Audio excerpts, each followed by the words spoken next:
Hello friends, this is Raj Yadav and welcome back to smart CG update. दोस्तों, इस video में हम लोग हिंदी का पार्ट देखने वाले हैं सीजी टेट का। ठीक है, तो सीजी टेट का एग्ज़ाम जो कल के डेट पर हुआ है तो उसका हम लोग पेपर 1 का, ठीक है, ये जो है पेपर 1 का पार्ट रहने वाला है हिंदी का।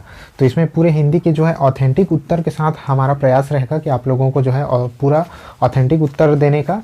इसके अलावा आप लोग अपने आंसर शीट से मैच कर सकते हैं कितने क्वेश्चन आप लोगों के इस मेरे द्वारा बताए हुए आंसर शीट के जरिए सही हुए हैं। ठीक है, तो कमेंट बॉक्स में बताइएगा ज़रूर कि आपके कितने सही हो रहे हैं। इसके अलावा अगर मेरे द्वारा बताए गए उत्तर से आपके द्वारा लगाए गए या फिर अंदाजतन जो आपका उत्तर है वो अगर डिफरेंस होता है तो उसको भी कमेंट बॉक्स में ज़रूर मेंशन कीजिएगा कि आपके हिसाब से उसका उत्तर क्या होना चाहिए। तो चलिए स्टार्ट करते हैं।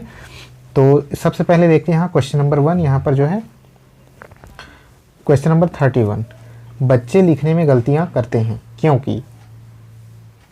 तो आगे बढ़ने से पहले मैं बता दूं कि ये जो है सेट डी है। ठीक है, सेट डी है। सेट डी के क्वेश्चन पेपर से मैं यहाँ पर आंसर बता रहा हूँ और आपका अपने सेट के हिसाब से देख लीजिएगा। बाकी क्वेश्चन सभी भी सेट में जो है सेम रहते हैं, क्रम बस आगे पीछे हो जाता है। तो हम लोग सेट डी से कर रहे हैं। क्वेश्चन नंबर 1 यहाँ पर बच्चे लिखने में गलतियाँ करते हैं क्योंकि इसका जो राइट आंसर होना चाहिए वो होना चाहिए लिखने।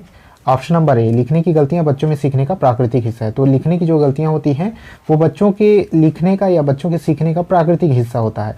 आगे बढ़ते हैं। क्वेश्चन नंबर 32, मूल्यांकन का सही तरीका हो सकता है। तो मूल्यांकन का सही तरीका क्या हो सकता है? इसका जो राइट आंसर होगा वो हो जाएगा ऑप्शन नंबर ए, बच्चों की व्यक्तिगत और विशेष ज़रूरतों की पहचान। ठीक है, तो इसमें ऑप्शन नंबर ए और ऑप्शन नंबर सी में लिटिल कन्फ्यूज़न है। तो देखते हैं कि व्यापम इसका क्या आंसर लेता है। आगे बढ़ जाते हैं। क्वेश्चन नंबर 33, नीचे दिए गए शब्दों में से किस शब्द में उपसर्ग नहीं है? तो काफ़ी इजी क्वेश्चन था। निरोध, निंदा, निरत और निग्रह। इसमें आप देखेंगे तो ऑप्शन नंबर ए, सी और डी में एक जैसा जो है समानता दिखेगा। नी इसमें उपसर्ग लगा हुआ है और जो ऑप्शन नंबर बी है उसमें किसी तरह का उपसर्ग नहीं लगा हुआ है, बल्कि निंदा एक अपने आप में कंप्लीट शब्द है। आगे बढ़ते हैं। क्वेश्चन नंबर 34, प्रभावपूर्ण भाषा में वाक्यांशों का अपना महत्व होता है। ये समय की बचत तो कराते ही हैं। तो ये थोड़ा सा एक लेंदी प्रश्न इसको बना दिया गया है। क्वेश्चन बिल्कुल एक लाइन का था कि जो कभी बूढ़ा ना हो इस वाक्यांश के लिए एक शब्द क्या होगा।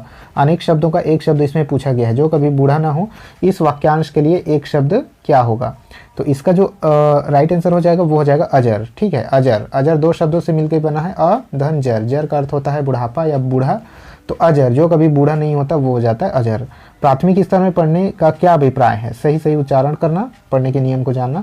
तो इसका जो राइट आंसर होगा दोस्तों वो आपका हो जाएगा ऑप्शन नंबर जो है प्राथमिक स्तर में पढ़ने का अभिप्राय। तो प्राथमिक स्तर में बात की जा रही है तो ऑप्शन नंबर ए इसका राइट आंसर होना चाहिए। ठीक है, देखते हैं व्यापम इसका क्या आंसर लेता है। चूँकि प्राथमिक स्तर में सिर्फ उच्चारण करना जो है सिखाया जाता है और उसके अलावा अर्थ ग्रहण करना, आगे चल करके जो उच्चारण करने का जो अर्थ जान करके पढ़ना थोड़ा सा आगे चल के आगे लेवल में इसकी जो है बच्चों को शिक्षा दी जाती है। आगे बढ़ते हैं। क्वेश्चन नंबर 36, क्वेश्चन नंबर 36, निम्नांकित में कौन सा प्रश्न बच्चों की भाषाई क्षमता के विकास में सबसे अधिक सहायक है? ठीक है, कौन सा प्रश्न? तो आप अगर ऑप्शन को देखेंगे तो बच्चों की जो भाषाई क्षमता का विकास किस जो है ऑप्शन से हो रहा है।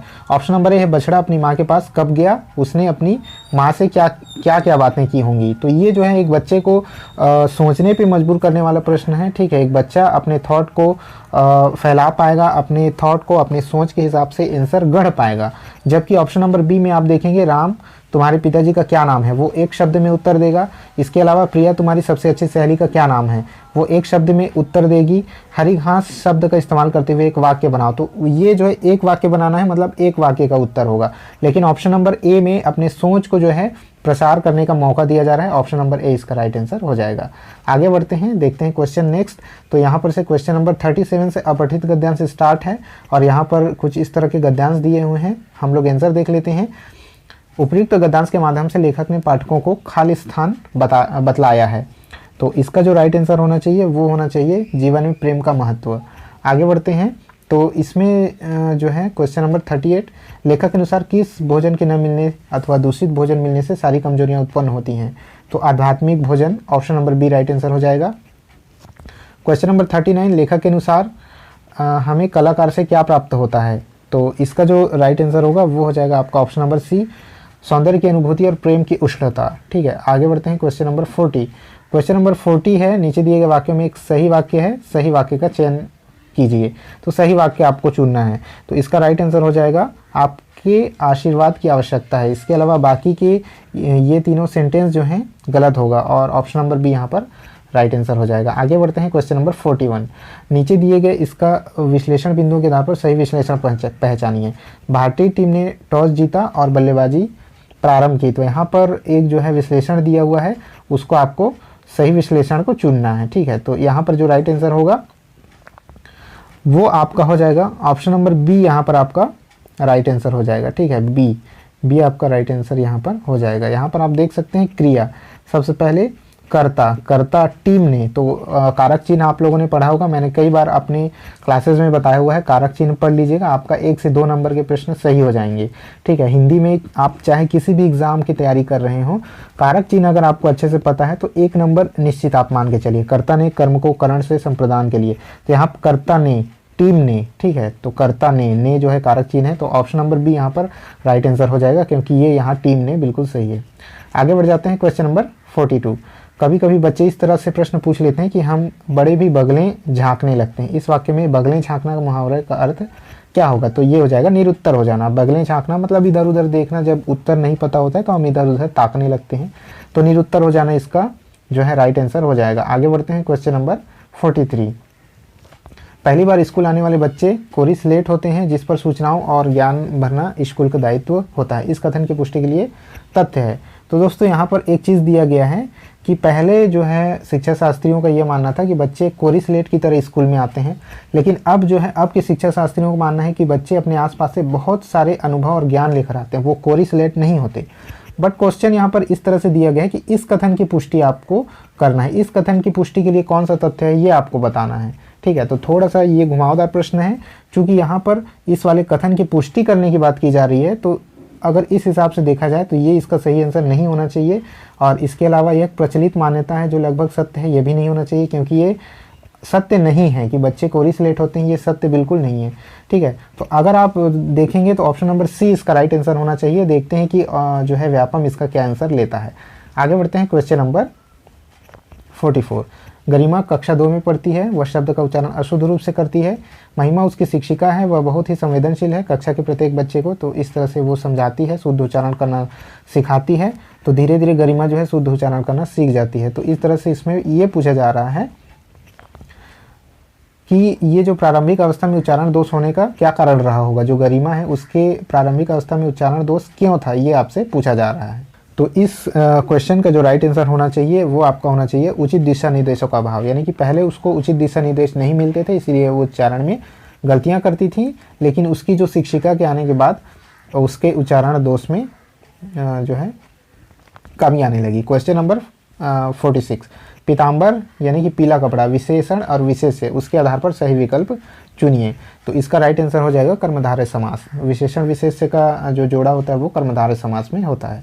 माता ने बालक को लड्डू से प्रसन्न किया। ठीक है, लड्डू से प्रसन्न किया, इसमें लड्डू से क्रिया संपन्न होने का भाव, इसमें फिर से कारक चिन्ह पूछा जा रहा है, तो लड्डू से, जैसे मैंने आपको बताया कर्ता ने कर्म को करण से, तो लड्डू से करण से, ऑप्शन नंबर डी यहाँ पर राइट आंसर हो जाएगा करण से। ठीक है, आगे बढ़ते हैं क्वेश्चन नंबर 47। सामान्यतः बालक ध्वनि को सुनकर प्रतिक्रिया देना प्रारंभ कर देता है। ऑप्शन नंबर ए 6 से 7 माह में इसका राइट आंसर हो जाएगा। Question number 48। प्राथमिक स्तर में भाषा शिक्षण का प्रमुख उद्देश्य होना चाहिए। प्राथमिक स्तर पर प्रमुख उद्देश्य क्या होना चाहिए? तो इसका जो है option number A right answer होना चाहिए, वर्ण पढ़ने की क्षमता विकसित करना। ठीक है, तो प्राथमिक स्तर पर जो है वर्ण पढ़ने की क्षमता विकसित की जाती है। आगे बढ़ जाते हैं क्वेश्चन नंबर 49। निर्देश दिए गए रिक्त स्थानों के लिए सही विकल्प चुनना है। जिन स्वरों के उच्चारण में खालिस्तान स्वर से लगभग तिगुना समय लगता है उन्हें खालिस्तान स्वर कहते हैं। तो ह्रस्व यहाँ पर हो जाएगा ह्रस्व स्वर और यहाँ पर हो जाएगा आपका दीर्घ स्वर, तो ऑप्शन नंबर सी यहाँ पर राइट आंसर हो जाएगा। आगे बढ़ते हैं क्वेश्चन नंबर 50। मुख के जिस भाग से जिस वर्ण का उच्चारण होता है उसे उच्चारण स्थान कहा जाता है। बताइए उ बड़ा उ प वर्ण किस उच्चारण स्थान में जो है कौन सा उच्चारण स्थान इसका होगा? तो ऑप्शन नंबर ए ओष्ठ। ठीक है, जब आप प बोलेंगे तो दोनों होंठ जो है आपस में टच करते हैं, तो ये ओष्ठ हो जाएगा। आगे बढ़ जाते हैं क्वेश्चन नंबर 51।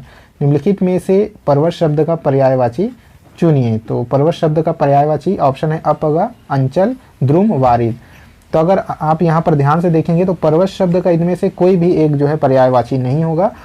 परवश शब्द का एक पर्यायवाची होता है अचल, ठीक है, लेकिन यहाँ पर अंक की मात्रा दे करके थोड़ा सा कंफ्यूजन क्रिएट कर दिया गया है और देखा जाता है कि व्यापम के द्वारा इसका क्या आंसर लिया जाता है या फिर इसको डिलीट भी किया जा सकता है, क्योंकि इन चारों में से कोई भी पर्वत का पर्यायवाची नहीं है। एक होता है अचल, ठीक है, लेकिन इसमें अंक की मात्रा लगा दिया गया है। आगे बढ़ जाते हैं क्वेश्चन नंबर 52। निम्नलिखित में से पानी का पर्यायवाची शब्द नहीं है, तो नहीं है option number B right answer हो जाएगा। सर, सर मतलब हो जाता है सरिता या नदी आप कह सकते हैं, ठीक है। इसके अलावा अम्बु, मेघपुष्प और नीर ये तीनों जो है पानी के पर्यायवाची होते हैं। निम्नांकित में से कौन सा शब्द सदैव स्त्रीलिंग में प्रयुक्त होते हैं? बनावट, बुढ़ापा, लड़कपन या फिर हिमालय, ठीक है। तो इसका ऑप्शन है, इसका राइट आंसर हो जाएगा बनावट। जैसे कहते हैं हम इसकी बनावट बहुत अच्छी है, तो इसकी, ठीक है, अगर हम लिख देते हैं इसकी, तो ये जो है स्त्रीलिंग सूचक शब्द है, इसकी बनावट, तो ये जो है स्त्रीलिंग शब्द बनावट हो जाएगा। इसके अलावा हिमालय, बुढ़ापा और लड़कपन पुल्लिंग जो है पुल्लिंग शब्द हो जाते हैं। आगे बढ़ते हैं क्वेश्चन नंबर 54। किस वाक्य में विशेषण संबंधी अशुद्धि नहीं है? विशेषण संबंधी अशुद्धि नहीं है, विशेषण यानी कि विशेषता बताने वाले। तो यहाँ दिया गया है कहीं से खूब ठंडा बर्फ लाओ, बर्फ लाओ, ठीक है, खूब ठंडा, तो यहाँ बर्फ ठंडा रहता ही है, यहाँ पर ठंडा लगाने की कोई ज़रूरत नहीं है, तो ये जो है अशुद्ध हो जाएगा। आप जैसा अच्छा सज्जन मैंने नहीं देखा, तो अच्छा सज्जन, सज्जन का अर्थ ही अच्छा व्यक्ति होता है, तो यहाँ अच्छा की कोई ज़रूरत नहीं है, इस वजह से ये भी अशुद्ध हो जाएगा। वहाँ ज्वर की सर्वोत्कृष्ट चिकित्सा होती है, तो ये आपका राइट आंसर हो जाएगा।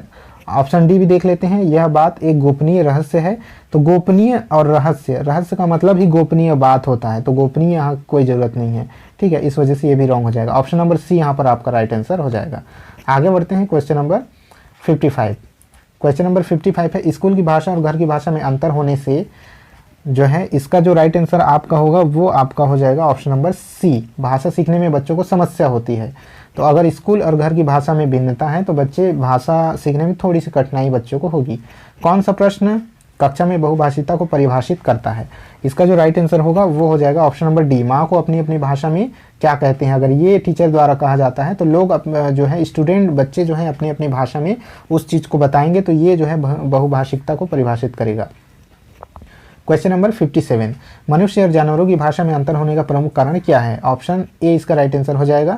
मानव मस्तिष्क का अधिक विकसित होने की वजह से मनुष्य और जानवरों की भाषा में अंतर दिखाई देती है। प्राथमिक स्तर पर बच्चों की मौखिक अभिव्यक्ति के विकास में सबसे अधिक प्रभावी गतिविधि कौन सी हो सकती है? ठीक है, तो इसका जो राइट आंसर होना चाहिए वो आपका होना चाहिए ऑप्शन नंबर डी। प्राथमिक स्तर पर बच्चों की मौखिक अभिव्यक्ति के लिए, ठीक है, मौखिक अभिव्यक्ति करना है तो सबसे अधिक प्रभावी गतिविधि कौन सी होगी? कहानी को अपनी बोली या भाषा में कहना। तो यहाँ पर अगर अपनी भाषा में बच्चा किसी भी चीज़ को कहता है तो अपनी भाषा में बहुत अच्छे से वो अभिव्यक्ति अपना कर सकता है, ठीक है।